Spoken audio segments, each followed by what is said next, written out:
Welcome back to Level Up, because you don't know what you don't know. And I'm John Cale.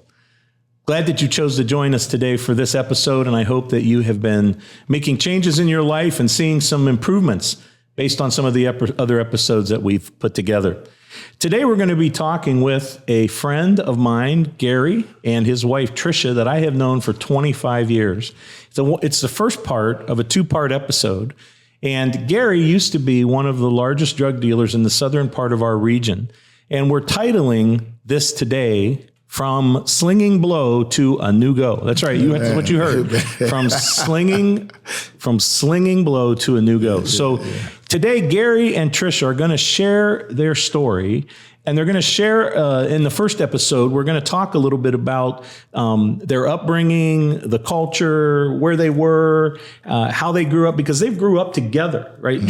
Trish and Gary have been together through the good, the bad, the ugly, right? And the new road. Yes. And so it's going to be really interesting. And in the first episode, we're going to get the backdrop from their upbringing and their life and the involvement in the drug scene, all the way to what caused that to stop. Mm-hmm. And then in episode 2, we're going to talk about what happened and how things changed and how things progressed in their life.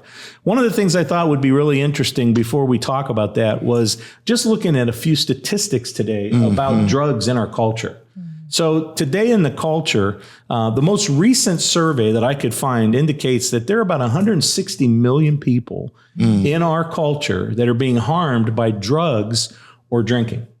So, drinking is added to that, right? Because that's abused in a huge way as well. So about 160 million people in the country are being harmed by drugs and drinking. So if you think about the fact that the United States has, roughly 350, 400 million people. Yes. This is a significant amount of our population that's being impacted. Right. It's a big, big issue.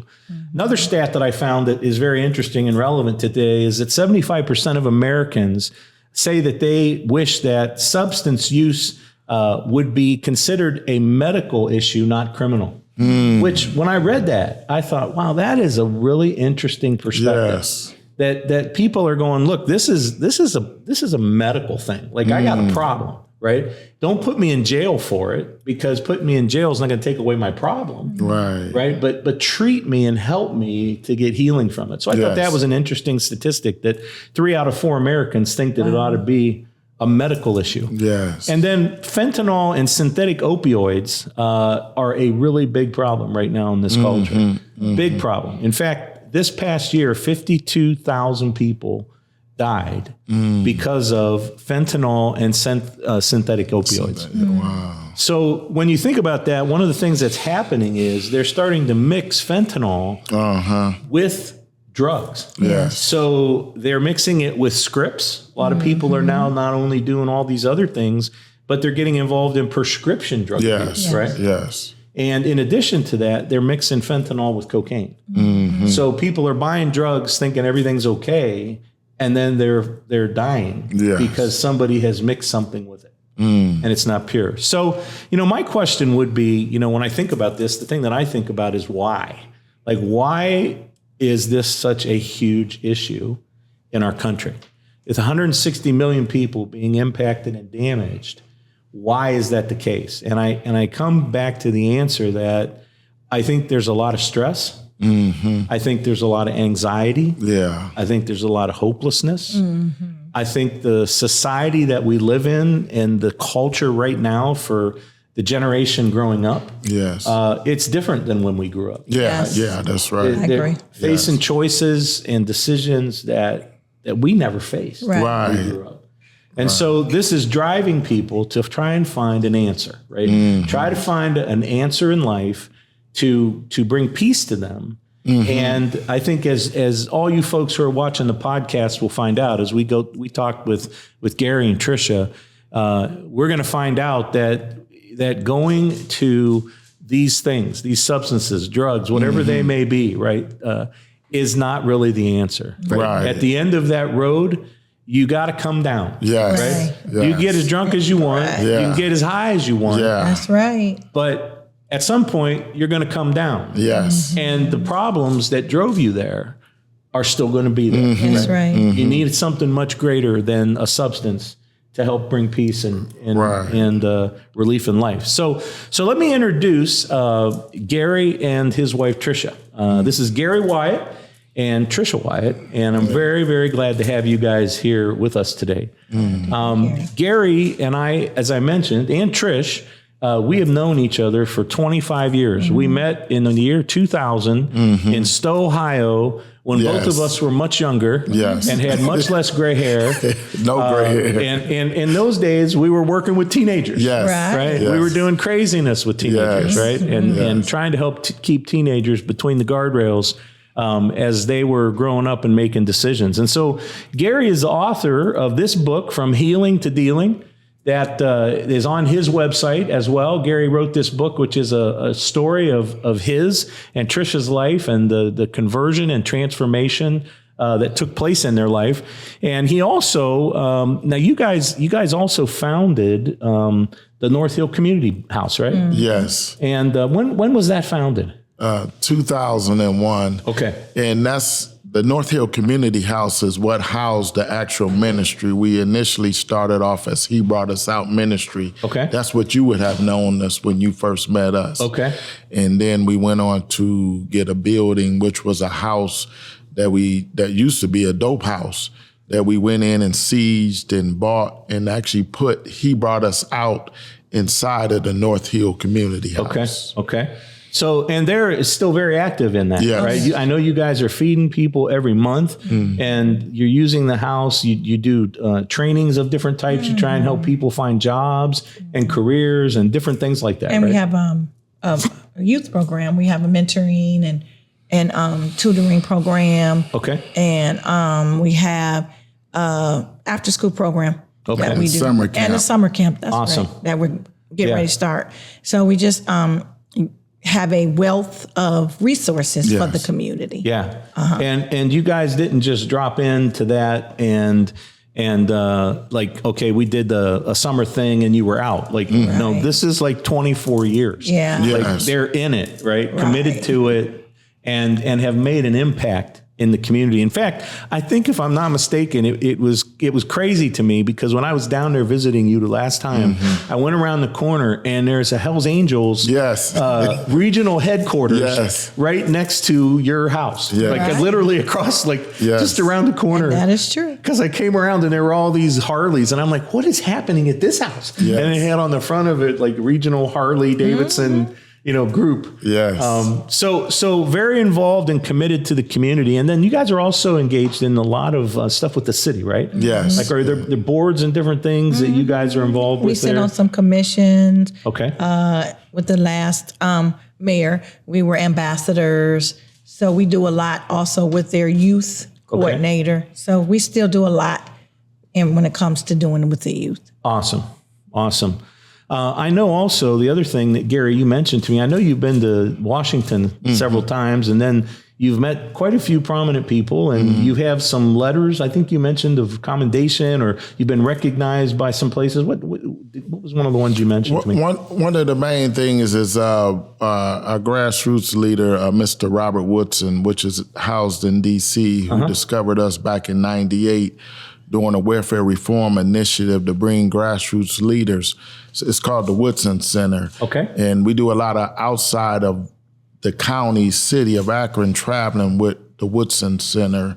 And they the one to put us kind of on a national platform. Okay. To do grassroots, what works and why, and that it works. What they did, they compared the Joseph with the grassroots leaders and the, what is that? The Joseph and the Pharaohs, meaning so bringing the Pharaohs, the people with the money, to the Josephs, the boots on the ground, working together to better the community. Oh, okay, awesome, very cool, very cool. It's like Hudson to Akron. Yeah, Hudson helping Akron financially. Okay, but Akron got a lot of the on the boots on the ground ideas. You know, like with that fentanyl. When that fentanyl came out, of course, using like the suburban areas that's having the money, but they didn't have the what and the why. Okay. You know what I mean? You had to come to the hood to get the why and the what. You know what I mean? This is what's going on down. This is why somebody's kid is coming to the neighborhood. Well, they don't need to be down here, but I'm going to tell you what they're doing down here. So it takes both of us to work together to make this thing work, and it has. That's awesome. That's a great concept. Well, for those of you watching the podcast, one of the things that you'll know that I try to do in every episode is I try to have a word for the day. And so I felt today the word that makes sense is choice. Mm-hmm. I thought that's a really good word. I think it actually is pretty powerful. And, you know, when you stop and think about the word choice, right?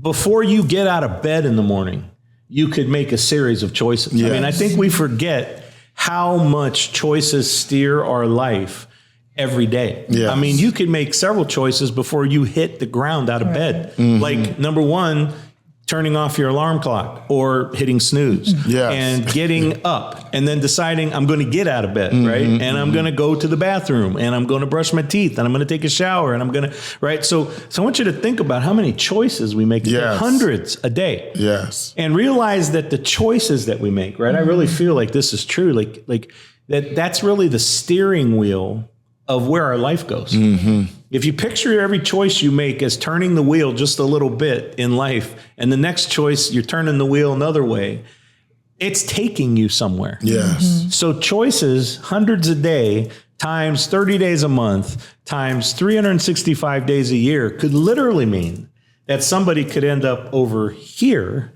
instead of over there. Yes. Right? Yes. And this is where we get into problems, right? Mm-hmm. Because if we make wrong choices, it actually begins to take us down to a place that we don't really want to be on, where we can't even see where we potentially would have went, right? So it affects our circumstances, it affects where we go, it affects our safety, it affects our career, all of those different things. So let's get into, in this episode, let's talk a little bit about the beginning for you guys and how you got into this. What was the dynamic like? So can you paint a picture of what family looked like for you when you were growing up? Just maybe a quick overview of what it looked like for you and your family situation. Well, for us, we came up in the 60s, 70s. Of course, I was born in the 60s, 65. Yeah, same here. And so Tricia's 68. She'll tell her story. And I came up basically in the Summer Lake area, of Akron. Came up in the time, we were still dealing with racism, kind of going through that. Matter of fact, I felt like I was born in the perfect era. I was built for this era, built for this time. So we dealt with a lot of that in the 70s coming up. But we always was in a mixed neighborhood, around the Summer Lake area, Kenmore area. And so we came up kind of poor. Mom didn't have no money, was on welfare. My dad worked at Firestone, but they wasn't together. And so it was 5 of us, I had a sister and 3 other brothers. So it was 5 of us, single mom coming up. She was married, didn't work out, got a divorce. So it was always the boys taking care of each other. So my dad and them lost their jobs around 78, 79. The rubber industry was moving down south. People was losing jobs, depression and all that. So I was entering into high school in the 80s, and to the point where I'm like, you know what? However I was raised, I'm not going to be like that. So, that's kind of like my childhood upcoming, had to fight to survive. It wasn't as bad as far as gangs, because we had a lot. We had the community centers. We had like the Camp Winoas. We had a lot going on that kind of kept us away, but yet you still had that because of that environment. You know what I mean? Because you just we didn't have the money the other kids had. They could go to the mall, so sometimes we had to, if we didn't have a job or work, we kind of had to steal a little bit coming up, and so that's kind of like our life as boys, until I got in high school, did a lot of sports, track, cross country, and did real good. And then I decided to go off to the military. So once I went off to the military in 85, that's when I started putting my life together. But then I let Tricia tell her story. Yeah. So and how did you guys meet too? I want to find out. Gary and I been knowing each other since elementary school. We lived in the same neighborhood. Okay. So he was in the 6th grade and I was in the 4th grade. So he always told me that I was going to be his wife. And I told him absolutely not, because I do not like you. I wasn't allowed to have a boyfriend anyway. My father was very strict. But we grew up in the same neighborhood. And as Gary said, we grew up poor. My mom and my dad was in the picture, but it's just, the dynamics of my father was alcoholic. So we had a pretty rough life. And I wasn't allowed to do anything. It's strict. We grew up in a strict environment, church environment. So I wasn't really allowed to do much. I didn't do a lot in school, didn't do any of that kind of stuff. But Gary and his family grew up with us, so they were allowed to come and socialize with us, and we did. And we lost contact with each other when Gary went away, because I was still in high school when Gary went to the military.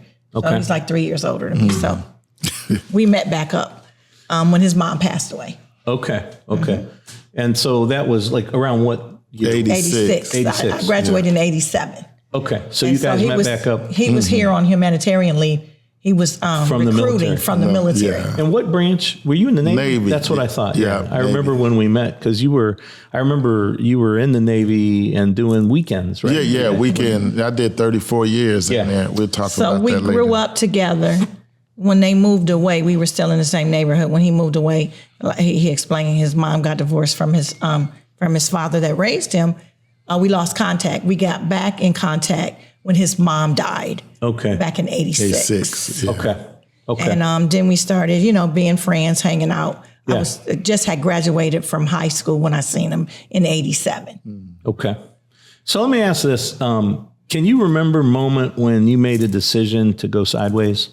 Like, can you think back in your life and be like, yeah, that was the point in a road that this happened, and I decided, man, I'm going to go this way, away, and go kind of whack, I guess I would say. Well, I went through the military. Me and Tricia kind of dated real good. We was active duty from 85 to 89. And so I got out in 89 and got in the reserves and kind of got in them streets looking for a job, and kind of, had just came out of that Persian Gulf. So I had a lot of issues coming up out of the military, what I saw overseas. Yeah. When I saw in the Middle East. And so Yeah. So you were active in battle. Yes. Okay. Yes. That's a whole different story.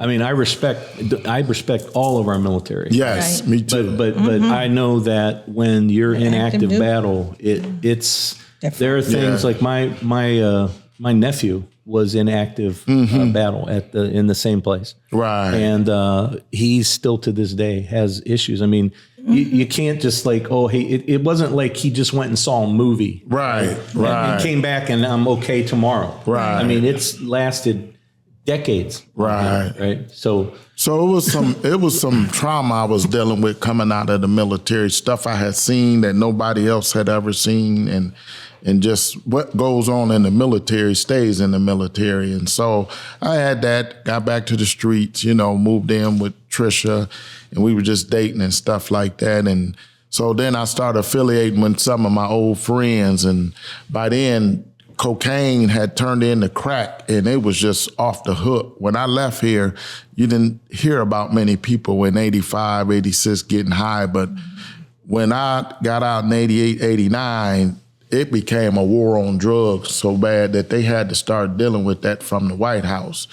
And of course, the president then was dealing with the war on drugs, and it was so ready available, but I had started selling it because of my affiliation with some of the high-end people. And I said, well, I'll just do it a little while, just kind of come up. I ain't trying to win the world or rule the world or be New Jack City or nothing like that. But I just wanted to make a little money, come up, buy a few things, pay the child support or whatever. Mm-hmm. And I messed around and got hooked on drugs. I started off snorting, but it was crack, and I said, I'll never, of course, the thing is you don't use your own supply. But just out of curiosity, I messed around and started snorting and just ran out one day, and all I had was crack. And then the person I was with convinced me to just take one hit. Well, let me tell you something. One hit is too much, and 1,000 hits is not enough. That changed the course of my life. and the rest was history. Well, when we talk about choices, right? Like yes, that one choice yes, Right. caused your life to go into a U-turn. yes, It wasn't just a little adjustment, detour. right? Yeah. You literally went a completely different, yeah, because the crack is, correct me if I'm wrong, but it is readily available. yes, It is cheaper, yes, and it's more addicting. yes, So when you add those three things together, your audience of people that can do it yes, goes from this to this, yes. and that just fuels an epidemic. They In the society. They took that thing from the 70s and early 80s that it was only a rich man's high when you would freebase. You know, you hear people, them stars doing that. But then they converted that to the point that it was affordable for everybody. You can get a $10 hit, $20 hit, piece of crack cocaine, this little, that could change the course of your life. Almost a little bit bigger than a mustard seed. Wow. And it have brought mighty men down. Wow. Mighty men. So it's probably a real miracle that you're here. Yes. I mean, honestly, like it's a miracle that you're maybe even still breathing air. Yeah. In all reality. Oh yes. Or not in jail. And not in prison for your whole life. Right. So let me ask this. I'm on this section, and then we're going to talk about some of the impacts of your choices, right? So was there a time when you knew that you were in trouble? Like you knew, I got a problem here. Yes. And you decided, I'm going to keep going. I'm not going to, like, you had a kind of a crisis point where you were like, I know that I'm doing this. I know that it's wrong. I know I'm, but you couldn't turn and change your life at that point, and you kept going. Can you remember that point or a time like that? I remember Tricia started seeing my mood changes because you drink or smoke long enough, anything, it'll start changing your mood. Even with prescription drugs, it'll change your mood if you're on certain type of drugs. And so my mood started changing, and she started seeing different little changes and me staying out later. You know what I mean? I used to be out, just make runs and come back. I'm out all night now. Then I'm coming back sleeping for 2 days. So she's like, you all right? And finally I admitted, that no, I'm not all right. I done messed around and got strung out on, hooked on cocaine. Yep. So I went from snorting to the point where I had graduated. That wasn't enough. I needed that next high. And that's how drugs do you. They trick you. And so even the Bible talks about we wrestle not against flesh and blood, but against principalities, against spiritual weaknesses. People want to try to deal with this stuff on the natural. It's a whole nother level to these drugs. I mean, you be so high, if you even been real drunk, you start thinking off into another realm. You know what I mean? Mm-hmm. So people can't just say, well, we could just fix this. No, because if you don't fix the mental, spiritual side of it, you'll never fix the natural side of it. And that's why you have what's coming out with the faith-based programs, people laying hands on you. That's where my Pentecostal roots came back up, because I knew in order for me, not for you, for me, I knew 12 steps wasn't going to work for me. I needed one step, and I needed to just get it out and take it to the Lord and just give everything I got to him. That's how I came by way of changing. It was the spiritual part. Now, sometimes people, they need to do the 12 steps. They need to understand the whole breakdown of it. But for me, first of all, I didn't have much time. I needed to get that done with. But needless to say, I knew I needed to change. But I said, well, let me just make one more run. Let me make one more sale, because I wanted to get something done here. And to the point where I got to the point I was smoking everything up. So I wasn't making no profit. I was getting high with everything. And then she started noticing that you know what, you gone now. We got to fix this. Well, one of the things you said just a second ago was you talked about the fact that you have to deal with the spiritual side, right?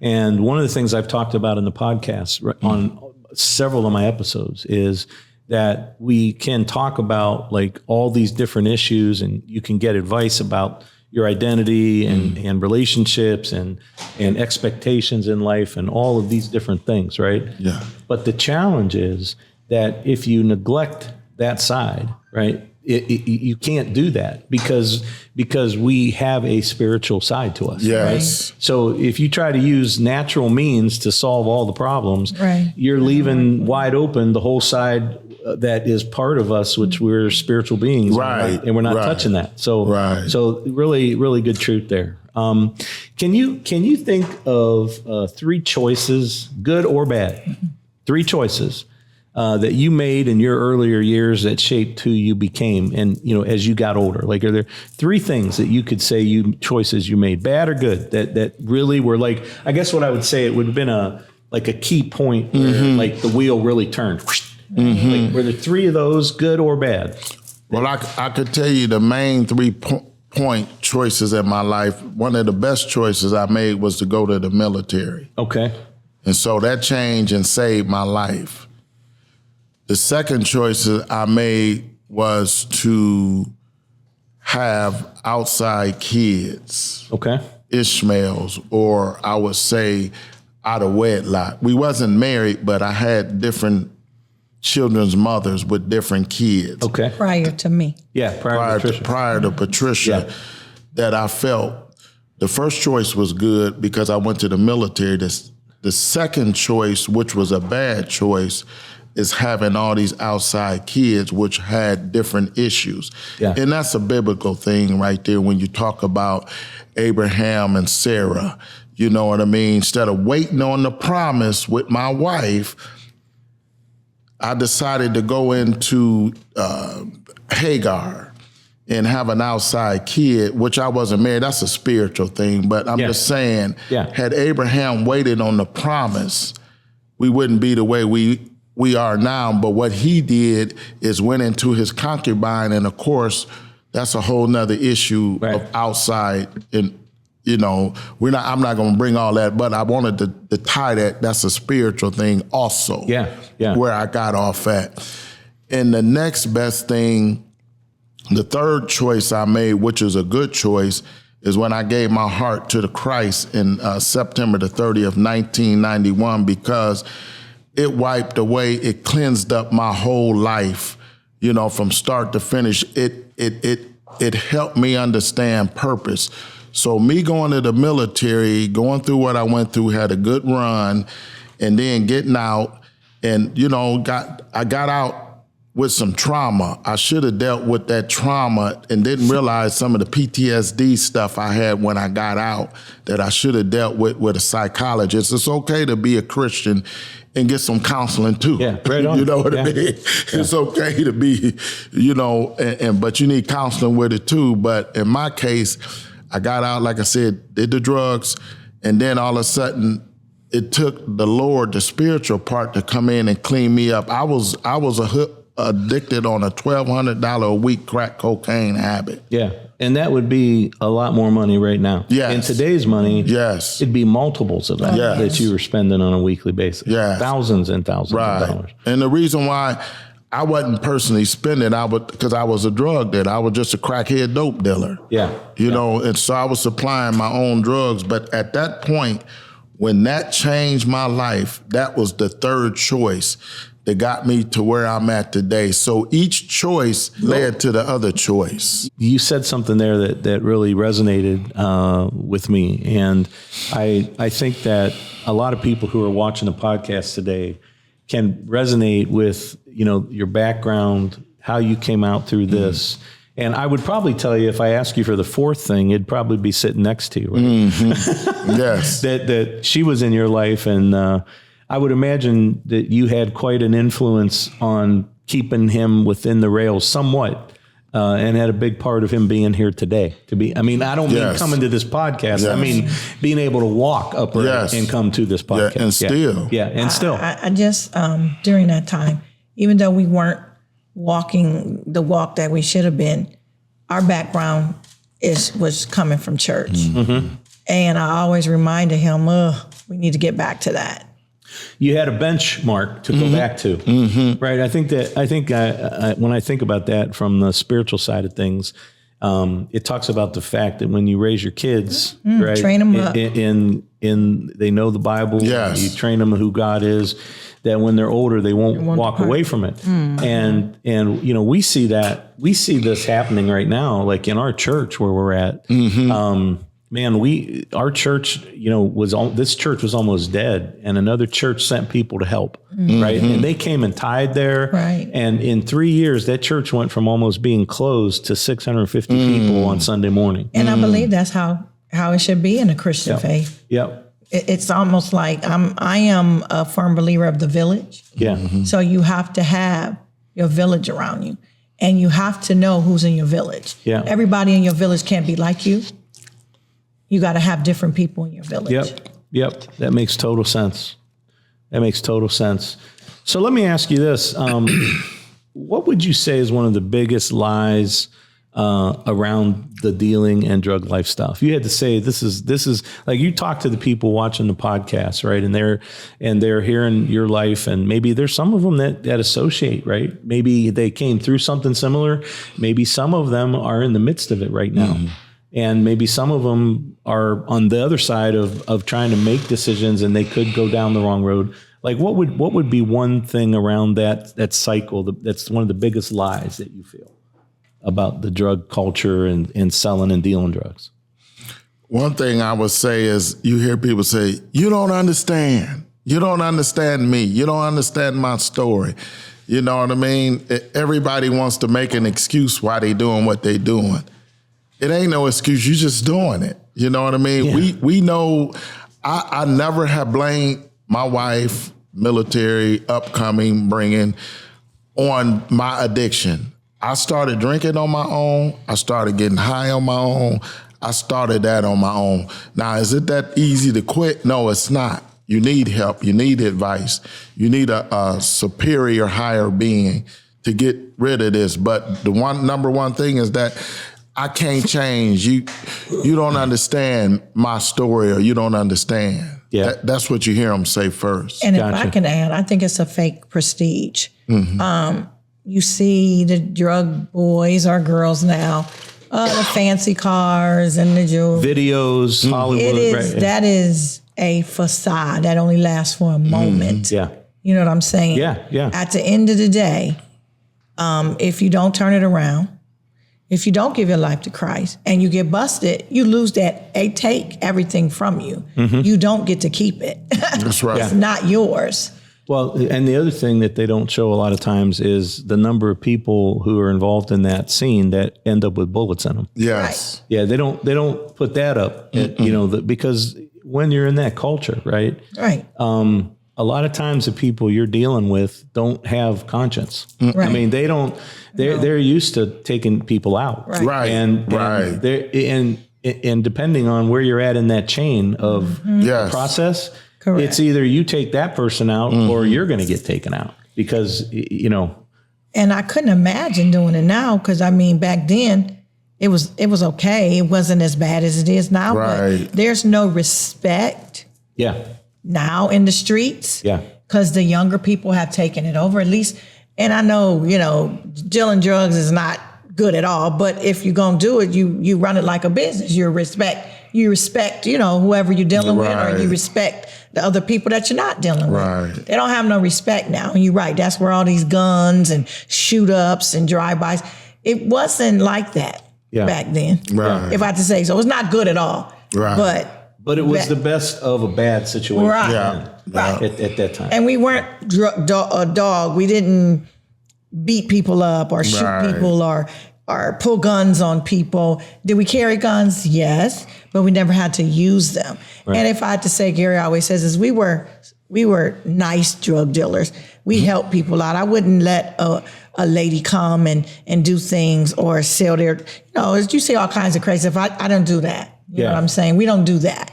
Never sold to family. No, we don't do that. You know what I'm saying? And just, we helped a lot of people. I done got people's cars fixed, was feeding them, buying them groceries. I be in the dope house drunk and high, and I go buy groceries, still getting high. You know what I mean? Just. So even back then, when you were still dealing and doing drugs, Yeah. your heart that was put in you Yeah. at birth by God, right? Right. Still cared for people. Yes. You have to have a conscience. Now they don't have a conscience. Right. You know, Gary tells it. He was getting high one day in a drug house with a whole bunch of people, and one of the people called him out like, "Why are you even here? You don't even need to be here. You don't even look like this is not you." You know what I'm saying? You look out of place. Yeah. Right. Yeah. Just out of the clear. He's like, "Why are you talking? We ain't here getting high. Don't, you're messing up. Oh, Why you talking to me like that? You know, God will speak to you anywhere." Yeah, That's if exactly you use right. the donkey. Yeah, that's true. That's true. Well, I know you said you talked about how big your habit was, and I would have to say if you took that habit and put it in today, right, it would be $5,000-$10,000 a week. Yeah, I'll be dead. That you would be Probably spending plus, Yes. and so here's one of the things I would ask you: what would you say was the breaking point for you? What trouble did you find yourself in? And what was like the breaking point? Now I know next episode, right? We're going to be winding this one down, but I know next episode we're going to talk about the change, right? Like what happened, and then what did that road look like as it evolved? But what was it that actually brought you to a point where you were like, something's got to change? And what happened? Like, did you get busted? Like, can you just talk about that for a little bit? Just a couple minutes. I never got busted. I never got in trouble. Never went to jail. Okay. I had lost control of my life. I was losing literally control. And I didn't have long. You talking about within a couple of days, I could have lost my military career. I could have lost my government career. The biggest thing, I could have lost her because she was at her breaking point. She was like, I can't do this no more. Yeah. You know what I mean? I love you, but you ain't finna take everything that we ever worked for. You know what I mean? We were just in them young stages. So not only in the natural, spiritually, John, I had lost control. I knew I had lost control and I needed a fix. And I needed a fix right now. So what happened there? Like at that point, did you go to talk? Did you have somebody you could talk to? Did you have someone you went to and said, look, I need you to pray with me. I need help. What took place that like this day I'm this person and then the next day there was a different Gary? Well, I could tell you how that went. I had went out on a 3-day binge on crack cocaine. I had made up in my mind that I wasn't coming back. Scotty beat me up. That's it. So I had all this dope, a half ounce. I just was out getting high for 3 days. And then my wife, my girlfriend, she was at home. In the meantime, some Christian people had came over there and was praying. She had finally told somebody that I was in them streets. So all the stuff that you were going through, you needed to be able to talk to. Because we didn't tell anyone. Yeah. Nobody knew what we were doing. Yeah. You know what I'm saying? Yeah. Like you know, when you're dealing with certain things and people, you can't really tell. Yeah. But I know they seen a change from when he first started to now, but I never told anyone he was doing drugs. I never told my family. I never told anyone. Right. Yeah. Okay. But just prior to him saying that, he can finish up. Some of the signs that should have scared him or was scaring him is like every place he stepped, it got destroyed. Like he was in a drug house. The very time he walked out, literally, it caught on fire. Yeah, they burnt up. 3 houses Burned up. Or the one time he was in a drug house and literally 30 minutes after he walked out, it got busted. It got raided. Everything that everywhere you he were was. one step ahead. Yes. Right. And you said, at some point, I'm going to miss the step. Right. And it's going to be me. It's going to be him. Yes. So then he goes to that 3-day binge. That's okay. So prior to that, every place he was stepping was being destroyed or destruction was coming to And it. you were feeling the heat. Yes. Because you were like, what was happening was you were being pointed to a decision. Yes. You were feeling like, man, I got to either get out of or be this destroyed. or get out of life. Yeah. Right. Because you were feeling the heat from that. Because the Bible says he warns you for destruction, right? Yeah. And he does. Yeah. Or head down 71 to Mansfield. Yeah.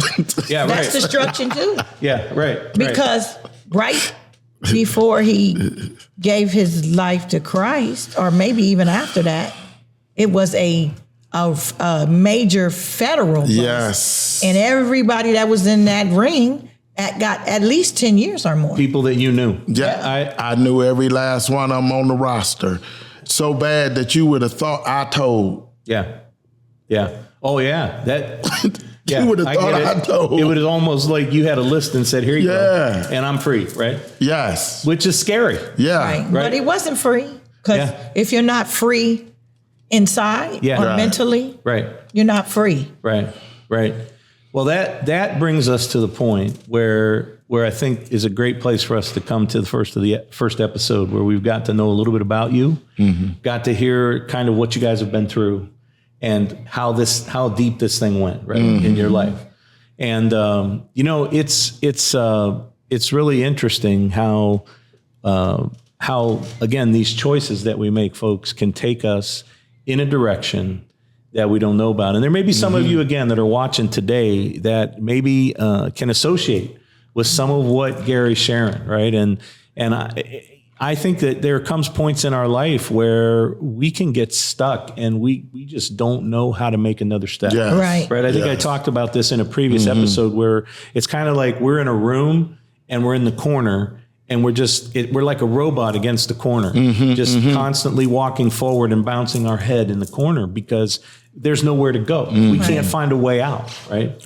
So I would urge those of you who are listening to visit Gary, visit his website. Gary, what is your website? www.northhillcommunityhouse.org. We're on Facebook. And on Facebook as well. And his book, From Dealing to Healing, which shares a little bit about his life and the transformation of what's happened to him.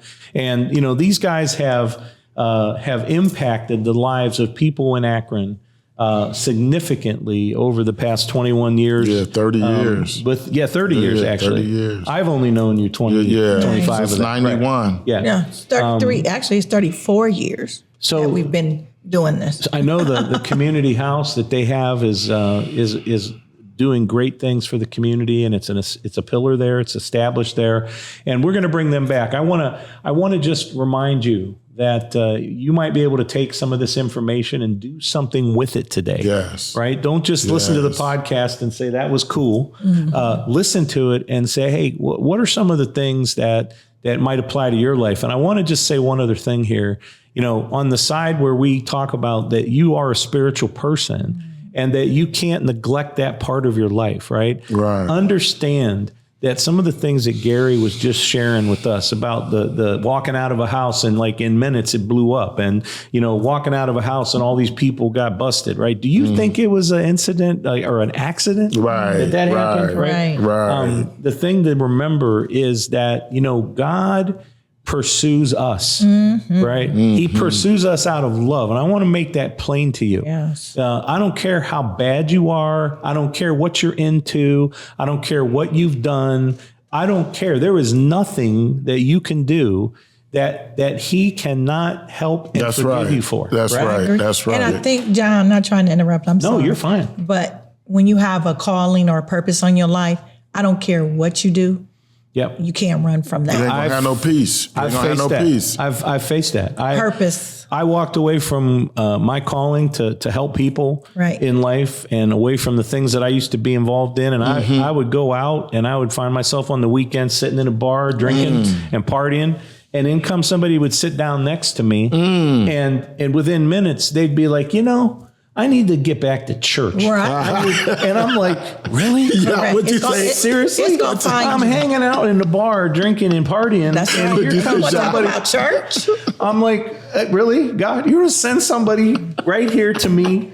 And it happened more than once. Right. I'm not joking with you. Correct. Sit right next to me. When you have a calling, I'm going to say it again. When you have a calling and a purpose on your life, and trust me, everybody does. You just got to figure out what it is. We're not here for just to waste space. Right. If you are living and breathing and still have breath in your body, you have a purpose and a calling. That's exactly right. So figure out what you need to do to fulfill that purpose. That's what you're doing here. I mean, you're not here to just take up air, right? It's God made us all to be our skills, our gifts, all those things for purpose. To impact people and life here. So, hey, I hope you'll join us again on the next episode for part 2.